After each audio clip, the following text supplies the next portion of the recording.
berbagai bidang. Dalam politik sama, daun kering. Saya ingat pemilu tahun 97 banyak partai ngebohongin rakyat. Kemarin pemilu 2002 banyak rakyat ngebohongin partai.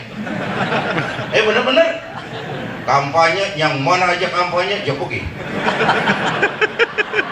Kaos, siapa aja kasih kaos ya ambil. Pantas kau nyetak kaos kagak cukup-cukup.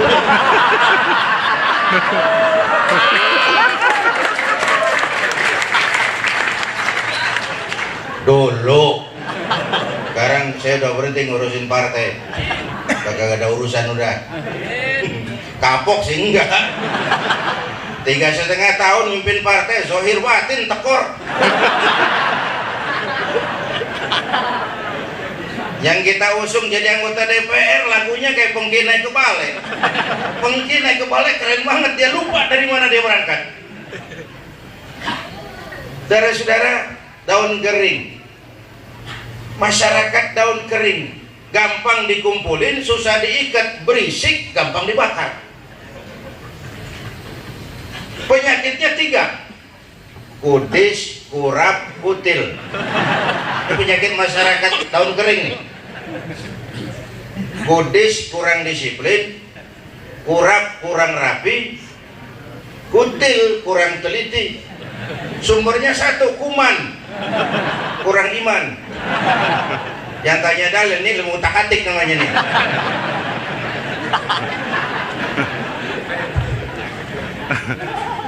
Kudis kurang disiplin. Disiplin kita rendah sekarang.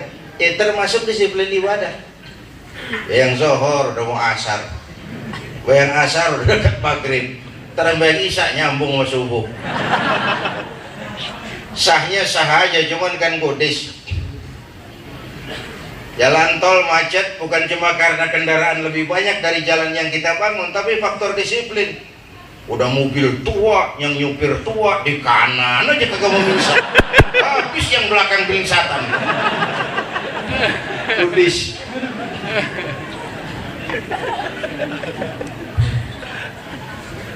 Korupsi susah diberantas, kudis. Sebagian elit kita di atas mentalnya mental kayak anak muda naik motor di tengah malam ngebut, perapatan lampu merah nyodok terus, dicegat sama polisi. Prit, iya pak. Minggir, siap. SIM, ada pak. STNK, ada pak. Tahu lampu merah? Tahu pak. Kenapa lewat terus? Saya kagak tahu, ada bapak.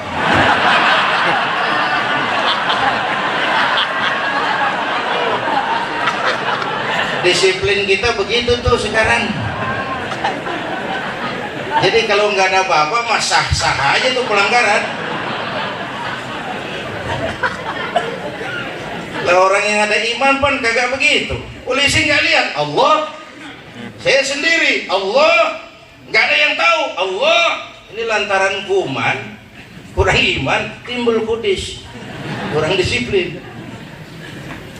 Yang kedua kurap, kurang rapi. Ini penyakit santri nih. Ketawa dia. Kita ini jadi bangsa umat yang asalan.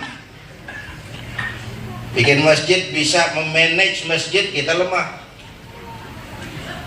Asal. Bahkan secara umum oleh pengaruh mass media, terutama televisi, kita ini sudah dilatih jadi bangsa instan, ogah keringetan, jadi bangsa konsumtif. Coba lihat iklan sekarang. Belilah, pakailah, makanlah, minumlah. Minumlah, belilah, makanlah, pakailah. Minuman mulu sama gegarasan. Nggak ada seruan kayak zaman dulu. Bikinlah, tanamlah, tanamlah, bikinlah, bikinlah, tanamlah. Nggak ada lagi. India bangkit ekonominya karena prinsip sederhana. Kalau bisa bikin, ngapain beli? Nah, itu India. Prinsip ekonominya. Kalau bisa bikin, ngapain beli? Kita enggak sekarang. Kalau bisa beli, ngapain bikin? Tuh ekonomi kita sekarang. Kedelai beli, impor. Beras beli, impor. Jagung impor. Kita instan. Apalagi motor kayak air. Kenapa? Melayani segala penjualan. 200.000 pulang bawa motor. Apalagi mau lebaran KTP doang serahin dapat motor, pulang mudik dan nyohor punya bawa motor baru, ntar pada ke Jakarta bawa bendera putih nyerah pak dia serahin aja lagi tuh motor, menang nyohor doang.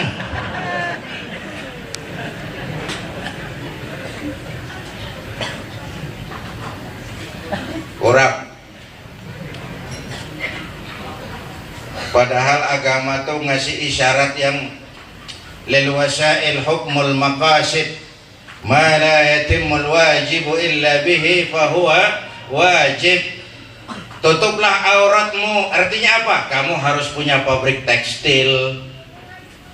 Jagalah kebersihan, artinya apa? Dirikan pabrik deterjen, temukan mesin pembersih. Jadi fa'il, jangan jadi maf'ul. Sekarang asal kita pergi haji, kita beli kain ihram, kita pakai, buka ujungnya made in China. Beli sorban yang kecil di pasar Seng, kita pakai, kita buka ujungnya made in Taiwan. Kita jadi kayu bakar masak nasi orang. Yang ketiga kutil, penyakit masyarakat tahun kering. Kutil kurang teliti, cepat heran, gampang kagum. Masyarakat mall, coba ibu-ibu lihat, asal ada mall baru rame-rame aja ke sono, ntar sono buka rame-rame aja ke sono, kagak belanja, ke sono heran, kemari kagum, gitu doang udah kerjanya. Makanya di Indonesia asal ada aliran aneh, ada aja yang ikut. Ada nabi palsu, ada aja yang ikut. Kenapa? Kutil, cepet heran, gampang kagum. Algi ada tuh Ahmad Musodik, Betawi Chandran situ Senayan. Waktu itu saya bilang, ini Betawi lagi naik daun nih, ada dua nih, atau jadi gubernur atau jadi nabi.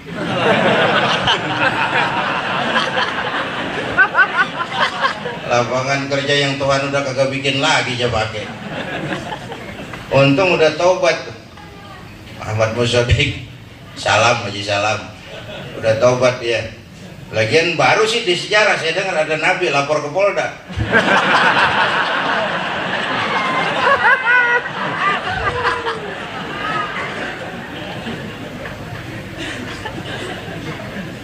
Itu bisa terjadi karena masyarakat kutil. Kesulitan ekonomi itu kayak orang lagi hanyut di kali. Orang kalau lagi hanyut tuh di kali, rumput juga dia pegang. Dia tahu rumput nggak kuat nahan badannya, cuman emang lagi hanyut, apa aja sekenanya.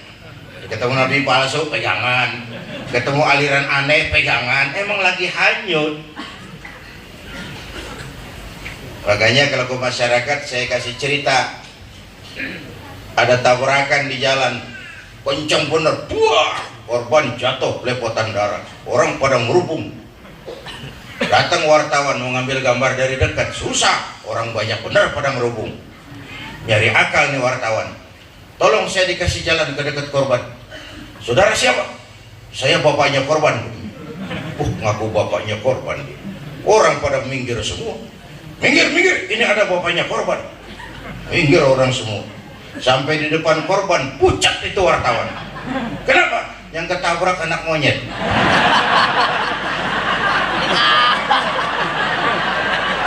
Dia udah kedongan ngaku bapaknya korban.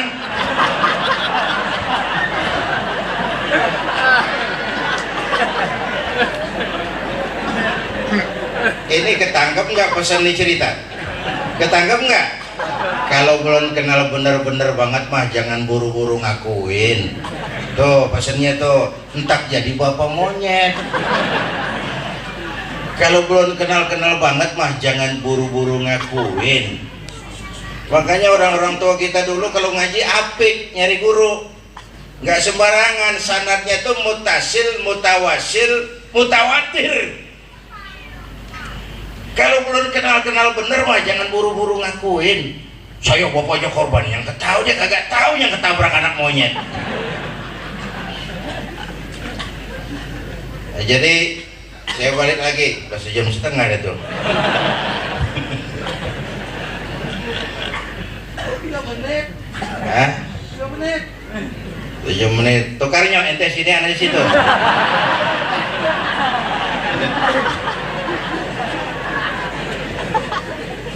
Bercanda bang, jangan dipikirin. Emang orangnya begitu. Jadi anak-anakku para santri terutama balik lagi nyontoh kepada baginda Nabi, jangan takut susah.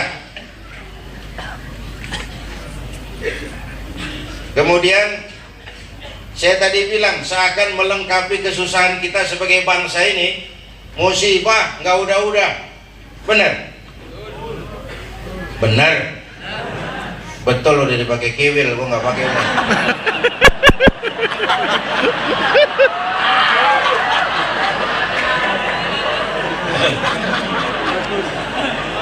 Kiwil betul.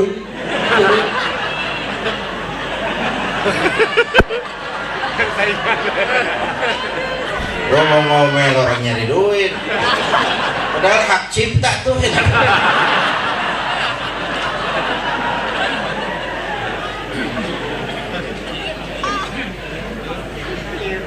Musibah.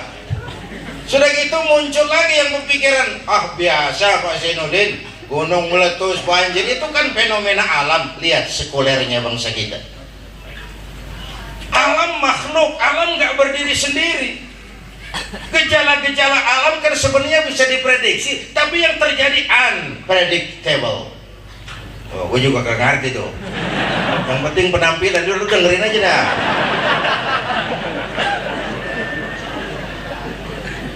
Unpredictable, susah diprediksi. Lumpur, sampai gini hari belum udah tuh lumpur. Padahal Inul ngebornya di sini. Ngapa mancurnya di sana?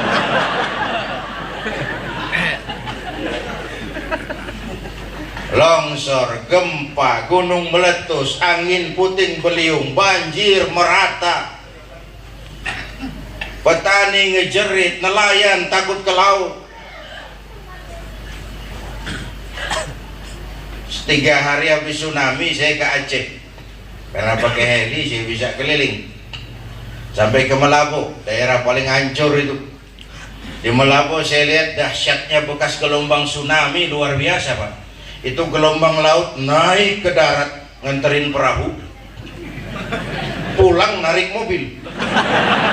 Di tsunami kerjanya orang tukar tempat dikejar. Perahu naik ke darat, mobil turun ke laut.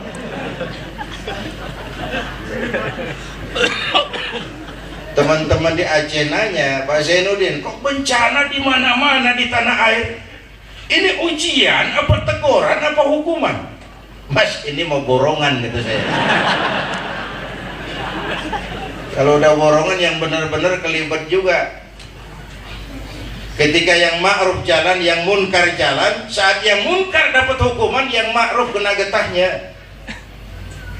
Sama juga begini nih, ada di santri, tengah hari bolong, enter, panas banget, depan makan jambu air enak tuh, naik kita ke kebun jambu, sampai sama tengah pohon semut api gigit, panas gatel, kita lihat gile banyak juga lagi semutnya.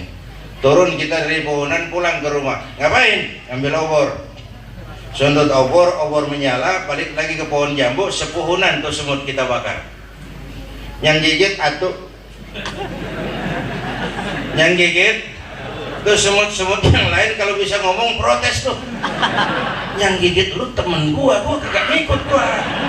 Tapi kan kita kagak ngerti, mau gigit mau enggak asal semut gua bakar. Masyarakat juga begitu.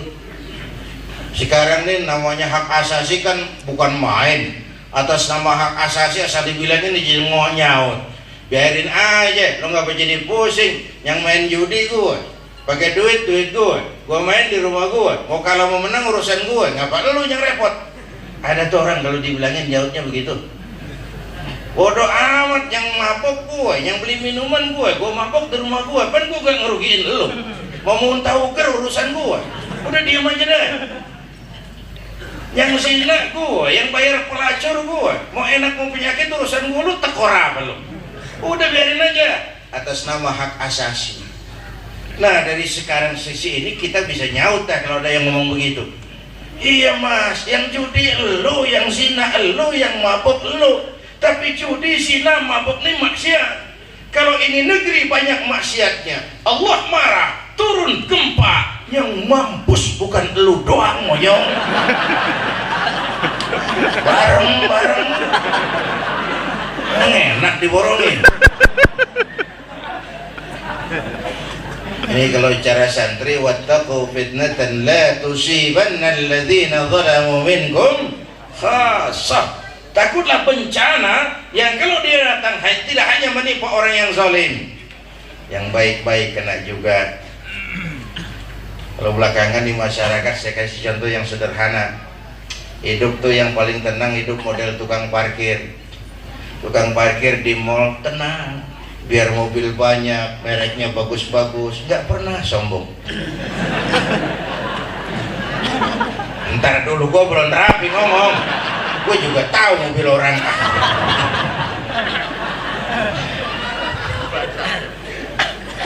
Ntar tuh mobil pergi satu demi satu, habis sama sekali, dia nggak sedih, tenang. Di mana rahasianya? Tukang parkir tidak merasa memiliki, cuman merasa dititipin. Jadi apa bedanya sama kita? Sama, kita nih kang parkir semua, kita dititipin doang. Kalau begitu, pertama titipan kudu dijaga yang benar, barang titipan. Kalau enggak, yang nitip marah. Pak Zainuddin, ya nitip motor ya, boleh. Begitu diambil tuh motor, kaca spion pecah, knalpot hilang, bumper hancur. Apa enggak marah yang nitip? Marah enggak? Marah enggak? Gue kan nitip, kenapa lu enggak jagain? Sama, Allah nitip anak 3 orang sama kita supaya dididik yang benar. Yang satu judi, yang satu nyolong, yang satu mabuk. Marah. Yang nitip marah. Allah nitip harta kepada kita supaya bantu yatim, bantu pesantren, santuni yatim, bela yang lemah, bangun rumah sakit.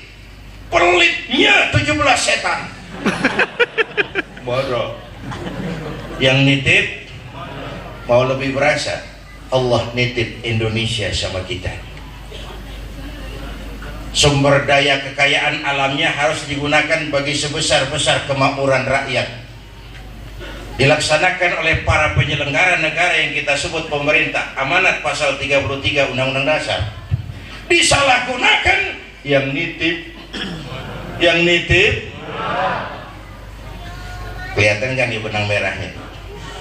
Kalau yang nitip marah udah gampang aja urusan. Padahal Indonesia kita ini subhanallah, saya sering pidato, saya bersyukur lahir di Indonesia, saya bangga jadi anak Indonesia. Bukan karena saya dididik untuk itu. Pertama, perjalanan dakwah saya ke seluruh pelosok Nusantara, saya saksikan wajah Indonesia dari desa ke desa. Yang kedua, Allah kasih kesempatan saya melihat negeri-negeri lain di dunia ini. Saya keliling Asia, saya ke Eropa, saya ke Australia, saya ke Amerika. Makin banyak negeri saya lihat, makin bersyukur saya lahir di Indonesia. Negaranya besar, 17.000 pulau. Itu belum termasuk Pulau Gadung dan Pulau Gebang. Tambah 2 kali itu mas. Buminya subur. Di atas perut bumi kita tanaman apa yang gak hidup? Di bawah perut buminya ada minyak, ada gas, ada batu bara. Lautnya, pasir lautnya aja bisa dijual ngurung Singapura. Illegal fishing, pencurian ikan, tiap hari tuh Korea, Jepang, bahkan Taiwan nyolong ikan di perairan Indonesia. Jepang nangkap ikan di laut Indonesia pakai kapal pabrik bang. Di situ dia tangkap, di situ dia olah, keluar kapal udah dikaleng tuh ikan. Kita begini aja masih neger aja neger. Tahu kapan kumpulnya tuh ikan. Belum lagi ada minyak lepas pantai, hutan jutaan hektar, laut kaya, bumi kaya, hutan kaya, rakyat jangan-jangan yang nitip Mau lihat ini cuma sebagai fenomena alam, bencana-bencana ini. Oh, sekuler. Gunung makhluk, angin makhluk, bumi makhluk, laut makhluk, air makhluk, makhluk tunduk kepada Khalik. Jadinya masyarakat mesti diingatkan kembali kepada iyyaka na'budu wa iyyaka nasta'in. Na'budunya kali kurang bener, sampai nasta'innya seret. Kalau na'budunya benar, nasta'innya tokcer. Kalau ibadah beres, pertolongan pasti datang. Dalam konteks dengan maulid, Allah memberikan dua jaminan keamanan. Pertama, baginda Rasul, wa ma kana Allahu liyu'adzibahum wa anta fihim. Allah tidak akan turunkan bencana selagi kamu Muhammad masih hidup di tengah-tengah umat. Waktu Nabi masih ada, nggak pernah ada bencana. Kenapa? Beliau rahmatan lil. Setelah beliau wafat, untung ayatnya dulu nyambung. Wa ma kana Allahu mu'adzibahum wa hum yastaghfirun. Allah tidak akan turunkan bencana sepanjang di tengah mereka masih banyak orang-orang yang istighfar. Baiklah, saya kembali kepada contoh pertama dari baginda Nabi. Sejak kecil udah ditempa oleh kesusahan. Anak-anakku para santri, jangan takut ngadepin susah. Mendingan makan singkong beneran daripada makan roti ngimpi. Makan singkong beneran, makan roti ngimpi, mending mana? Mending makan roti beneran.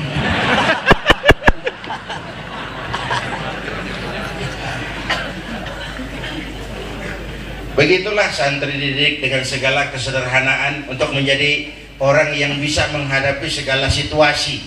A man for all season. Bisa menghadapi segala situasi. Itu contoh beliau. Yang kedua, beliau ini tokoh yang pandai menginventarisir potensi. Nabi Yusuf pesan sama saudara-saudaranya, kalau kamu mau berangkat ke kota Mesir, berangkatlah. Masuklah ke kota lewat pintu yang berbeda-beda. Jangan lewat satu pintu, gampang diringkus orang. Yang satu lewat Blodik, yang satu lewat Belir. Masuklah kota Mesir lewat pintu yang berbeda-beda. Ini yang saya maksud pluralisme, pluralitas, kebersamaan. Bukan pluralisme, pluralitas. Nabi Yusuf itu kan hebat. Dikucilin sama saudara-saudaranya, dibuang ke sumur mati, dilelang sebagai budak, diangkat dijual ke Mesir, dibeli pembesar istana, kerja di istana. Istri pembesar naksir, Yusuf menolak, difitnah, 7 tahun mendekam dalam penjara tanpa dosa. Di penjara 7 tahun. Ringkasnya, satu saat penguasa mimpi, dicari ahli takwil. Ada yang kasih tahu Yusuf, anak muda di penjara, jago nakwilin mimpi. Dipanggil Yusuf, ditakwilkan mimpi itu, bahwa Mesir akan dilanda krisis ekonomi. Dikasih saran yang begini. Akhirnya Yusuf diangkat jadi pembantu raja, bekerja dengan ikhlas, jujur, berhasil mengeluarkan Mesir dari krisis ekonomi. Ketika rajanya wafat, Yusuf naik gantiin raja. Ini contoh buat umat Islam, mendingan kayak Nabi Yusuf, di penjara dulu, baru jadi pejabat tinggi. Daripada jadi pejabat tinggi dulu, baru. Bung Karno kasih contoh dengan segala kelemahan dan kekurangannya. Saya kagum Bung Karno itu, berjuang habis-habisan, waras keringat, banting tulang, masuk penjara, keluar tahanan, masuk sel, keluar bui, dibuang ke Digul, dibuang ke Ende, dibuang ke Bengkulu. Bung Karno setelah merdeka baru Bung Karno pakai jas, pakai dasi, pidato di mana-mana. Sekarang banyak tiba-tiba saja muncul tokoh pakai jas, pakai dasi, pidato di mana-mana, baru dibuang. Kebalik lagi.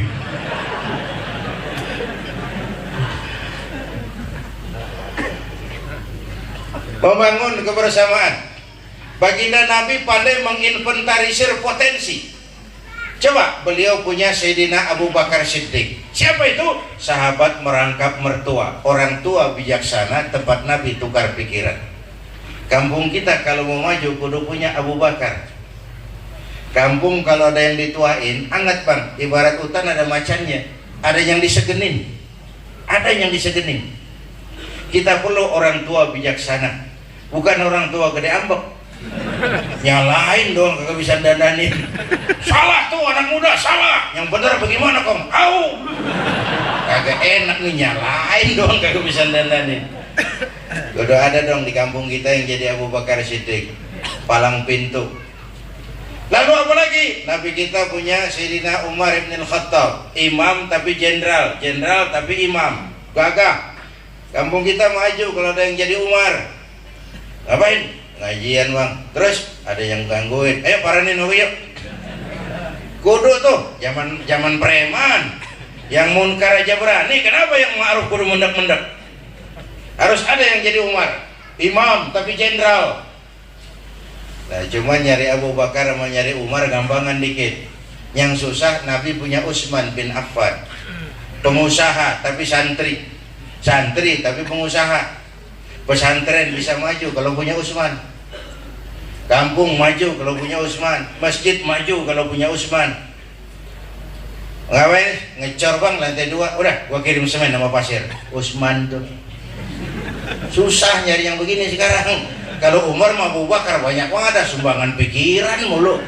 Gue juga udah mikir dari kemarin.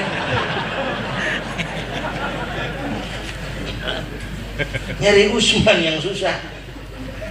Bangun masjid nggak cukup pakai takbir. Allahu Akbar, dong kubah turun. Kagak ada lo, kudu beli semen, beli pasir, kudu ngecor, kudu punya Utsman. Majelis taklim yang mingguan bagaimana mau maju kalau ngarepin dari jamaah doang, kagak ada Utsmannya. Yang ngaji 3 pojokan, yang satu uap, yang satu kempet, yang satu pules. Ustaz dah pegel deh. Udah gitu kita kadang-kadang lebih menghargai burung beo daripada ustadz yang ngajarin pengajian kita tuh. Burung beo bisa ngomong dikit banget. Assalamualaikum, assalamualaikum. Ngerti kagak, fasih kagak beo. Assalamualaikum, assalamualaikum, 1 juta. Beo, assalamualaikum, assalamualaikum, 1 juta harganya. Beo, ustadz ngajarin kita di musola, assalamualaikum, cakep banget. Baca kitab selembar, meniran mulut terangin, pulang 16.000.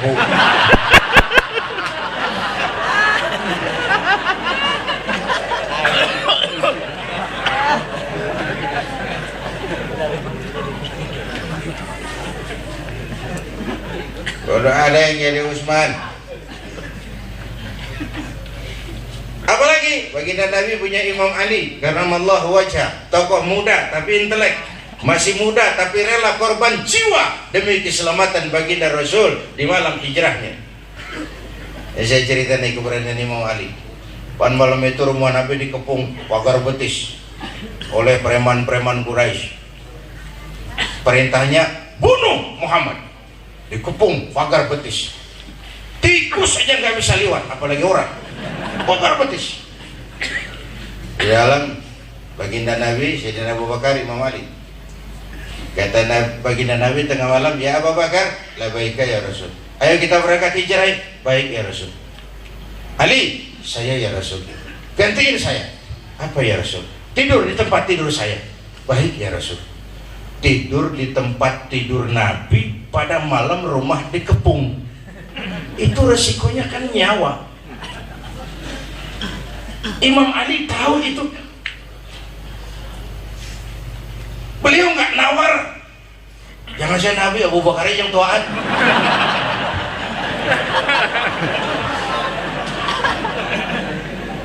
Enggak. Fi amanillah ya Rasul, saya akan tidur di tempat tidur Tuhan. Berangkatlah Tuhan dengan selamat. Tidur. Baginda Nabi keluar lewat pintu belakang. Tapi mau lewat pintu mana, rumah dia dikepung. Begitu pintu terbuka, terjadilah pertolongan Allah. Waj'alna min baini aydihim sadda min khalfihim sadda fa'aghshaynahum wa hum la yubsirun. di kiri kanan depan belakang dibuatkan dinding, kami butakan mereka nggak lihat Muhammad keluar dari rumahnya. Siaga satu pita merah, mata menteleng, Nabi lewat nggak kelihatan. Yang terakhir nih yang pakai ini ayat Edi Tamsil.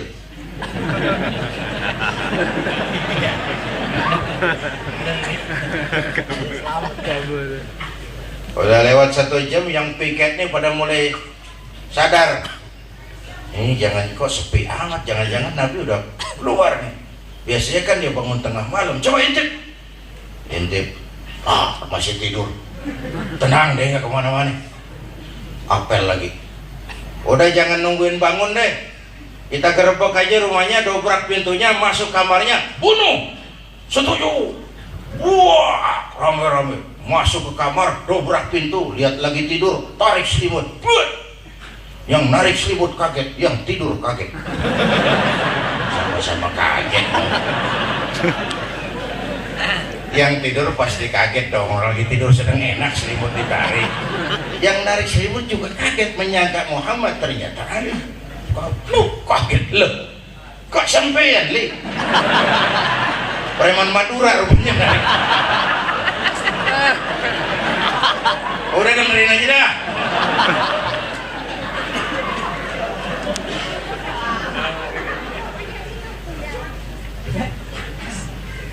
Iya saya. Mana Muhammad li? Nggak tahu. Jangan macam-macam li. Tak celurit sampai. Saya nggak tahu. Kamu apain juga saya nggak tahu. Kamu ini aneh kata Imam Ali. Saya kan tidur kan. Kamu kan piket. Di mana-mana juga yang tidur nanya yang piket. Saya nggak tahu. Keberanian. Kita harus punya tokoh-tokoh muda macam Imam Ali karamallahu wajhah. Apalagi Nabi kita punya Khadijah binti Khuwailid. Ya Allah, ini perempuan budiman. Orang lain belum iman, Khadijah iman. Orang lain musuhi Nabi, Khadijah korbankan hartanya bantu Nabi. 5 figur ideal di tengah masyarakat. Ada posisi Abu Bakar, ada posisi Umar, ada posisi Utsman, ada posisi Ali, ada posisi Khadijah. Kita perlu Khadijah baru. Nih bapak-bapak yang hadir di sini nih, ntar pulang boleh rapat sama bininya dah. Mak lo denger Ustadz ngomong apa tadi? Apa bang? Ya gue mau nyari Khadijah ini. Mana sih caranya? Cari untung dikit dah. Makanya kalau sama ibu-ibu saya bilang, ibu-ibu itu ngangkat Islam kan, ngangkat derajat kaum wanita. Perempuan tiang negara. Bener ya bu ya? Bu, perempuan tiang negara luar biasa. Laki pondasi. Laki pondasi. Makanya pondasi mah atuh, tiang boleh 4. Pondasi.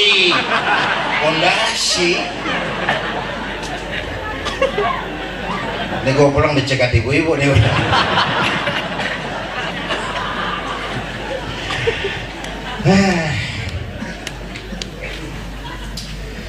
Artinya ayo ke depan kita memerlukan kebersamaan. Walaupun tidak harus selalu bersama-sama. Ini kan di negeri kita ini partai itu alat peraih kekuasaan. Partai sebagai lembaga pendidikan politik nggak jalan. Makanya yang kita kaya politisi, kita miskin negarawan. Banyak pejabat tapi sedikit pemimpin. Dan yang udah jadi pemimpin juga sulit mau duduk bareng. Karena suksesi model Ken Arok melahirkan dendam politik yang berkepanjangan. Pan dulu masih ada Pak Harto tuh umpama tiap 17 Agustus di istana pada duduk berjejeran itu Pak Harto, Habibie, Gus Dur, Mega. Enak rakyat melihatnya. Wah pemimpin kita emang satu. Hati mereka bagaimana kayak bodoh amat. Yang penting duduk bareng rakyat melihatnya udah adem. Masyarakat paternalistik nggak perlu teori yang merenung-renung. Yang dia lihat itu aja udah kenyataan yang ngademin. Tapi ini sulit terjadi. Kenapa? Karena suksesi yang melahirkan dendam politik. Gus Dur ngawinin Mega baru mau datang, kalau SBY udah pulang. Lah kan kagak lucu tuh tontonan kayak begitu, nggak lucu. Para elit nggak bisa mendidik rakyatnya untuk bersatu. Masing-masing mendahulukan egonya, kepentingannya, kebesarannya. Lalu orang kita ini post power syndrome. Kalau udah jadi orang gede susah banget mau balik jadi orang biasa. Lech Walesa, bekas presiden Polandia, berhenti jadi presiden, kerja lagi di pelabuhan. Dia nggak merasa itu sebagai aib. Kita udah lama banget berhenti jadi presiden, kemarin masih dikawal-kawal pakai biaya negara. Kan ngeribetin orang, dan negara lagi bangkrut. Post power syndrome. Karena itu ke depan diperlukan semangat kebersamaan. Beda dalam politik boleh, tapi kalau sudah kumpul seperti ini, kita Muslim. Mau Golkar, mau P3, mau PBB, mau PKS, mau, kita Muslim. Utamakan itu. Karena apa saya bicara begini? Belajar dari pengalaman di Kalimantan Tengah. Pemilihan gubernur maju 3 pasang, 2 Muslim, 1 non Muslim. Apa yang terjadi? Menang yang non Muslim. Suara umat pecah. Terjadi lagi di Kalimantan Barat, pemilihan gubernur 4 pasang maju, 3 Muslim, 1 non Muslim. Apa yang terjadi? Yang non Muslim yang menang. Suara umat pecah. Kemarin waktu pemilihan gubernur DKI, saya diajak ngobrol sama Pak Sutioso, mantan gubernur. Kiai, kenapa Mas? Mau maju nggak? Apa? Gubernur DKI? Kiai kan dikenal orang, basic dukungannya cukup kuat. Polling juga menunjukkan nama Kiai masuk nominasi. Saya bilang enggak dah. Kenapa? Gak punya modal.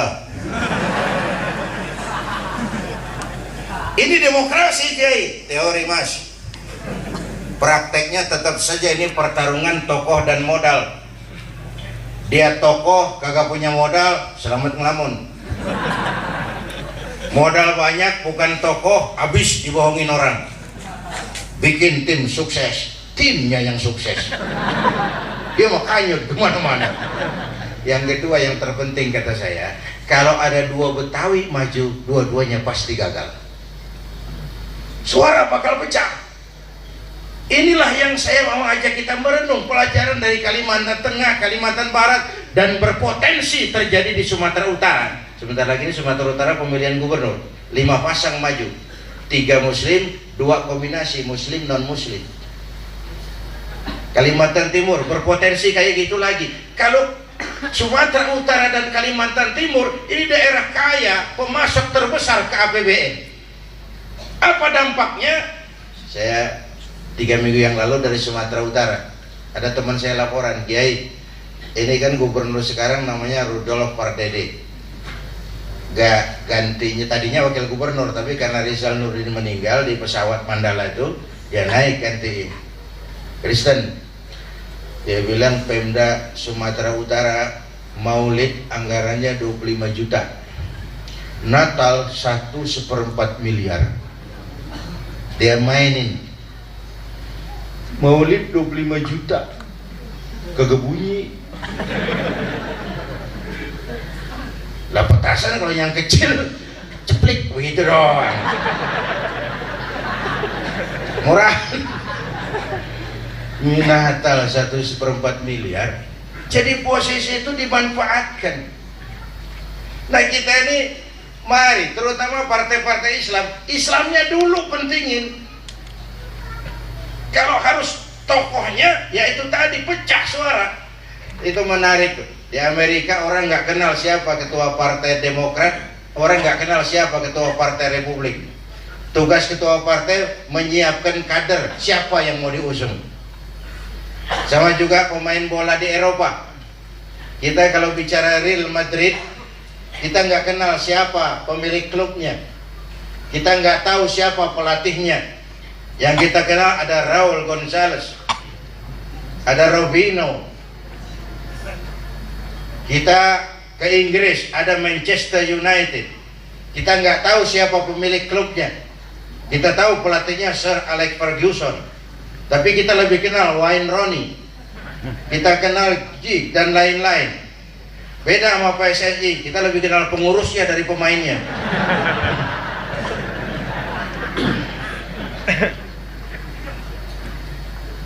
Saudara-saudara, bagaimana kesebelasan menciptakan pemain-pemain yang handal di tengah lapangan, membangun semangat kebersamaan. Oleh karena itu, ayo kita dewasa menghadapi ini ke depan, supaya semangat kebersamaan itu lebih tumbuh dan berkembang. Yang ketiga terakhir, udah 3,5 jam nih. Nabi kita jadi contoh karena modal utama perjuangannya adalah akhlakul karimah.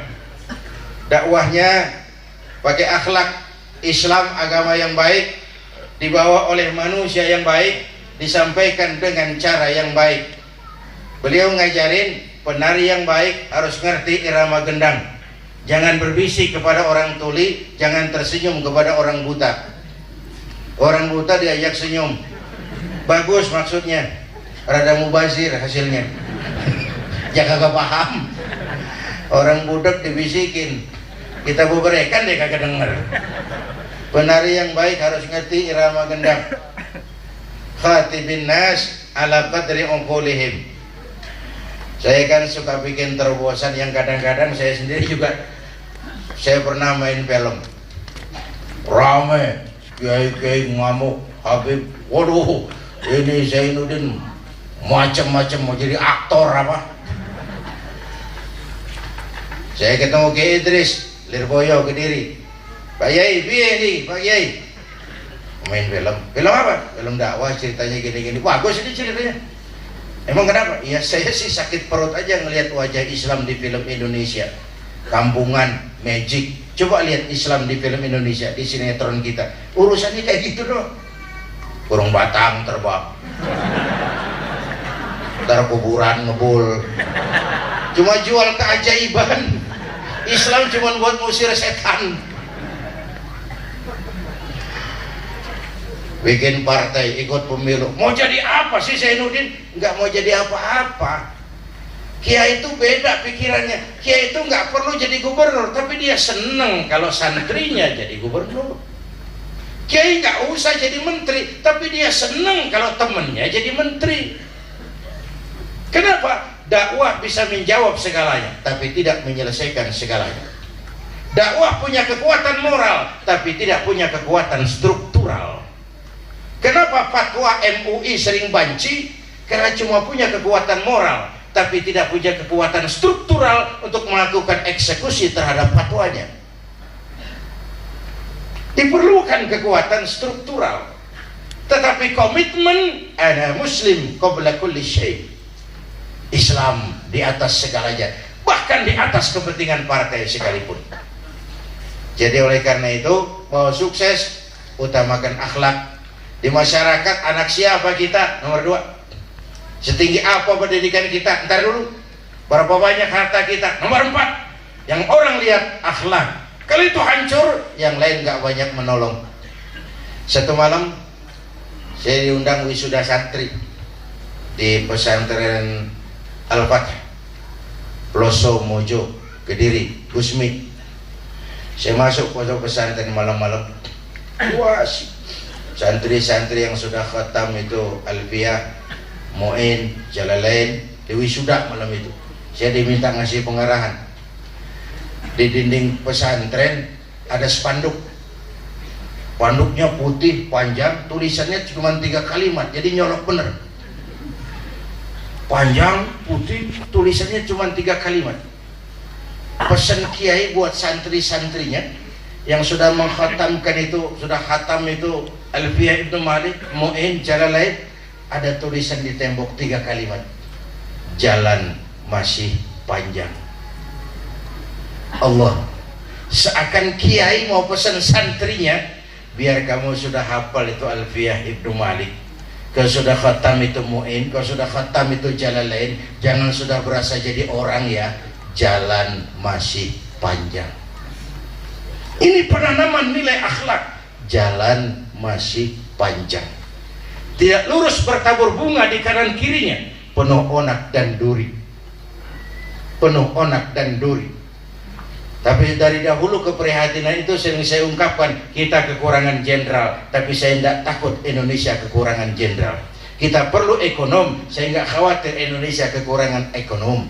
Kita perlu teknokrat, saya nggak khawatir Indonesia kekurangan teknokrat. Saya justru khawatir suatu saat kita mengalami krisis kekurangan ulama, kekurangan kiai, kekurangan orang-orang yang yatafaqah fiddin, mendalami ajaran-ajaran agama. Karena itu kiai itu beda sama guru silat.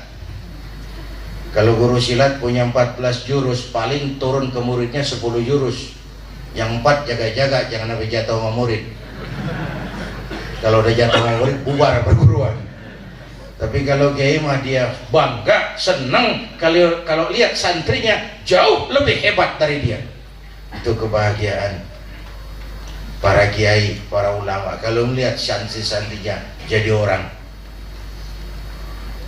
Anak saya yang pertama saya titip ke Jawa Timur, Tewireng, si Fikri. Tahun pertama dia pulang, saya cek, sini apa hasilmu setahun di pesantren.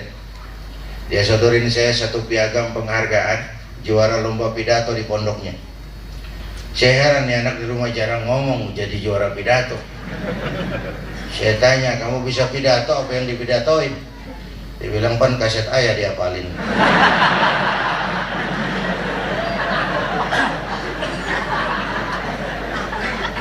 Saya ketawa juga. Oke, baik, tapi apa cita-citamu? Saya kepengen seperti ayah. Wah, saya bilang, bodoh kau. Kenapa begitu? Kalau aku di matamu kau anggap hebat, maka kau harus 10, 100, bahkan 1000 kali lebih hebat dari orang yang kau anggap hebat. Kenapa? Masamu 30-40 tahun ke depan. Tantanganmu lebih berat dari yang aku ayahmu hadapi. Kalau kau sama dengan aku, kau akan ditinggalkan umat karena kau tidak akan pernah mampu menjawab tantangan zamanmu. Itu prinsip. Kemampuan menjawab tantangan. Oleh karenanya dimulai dengan akhlakul karimah.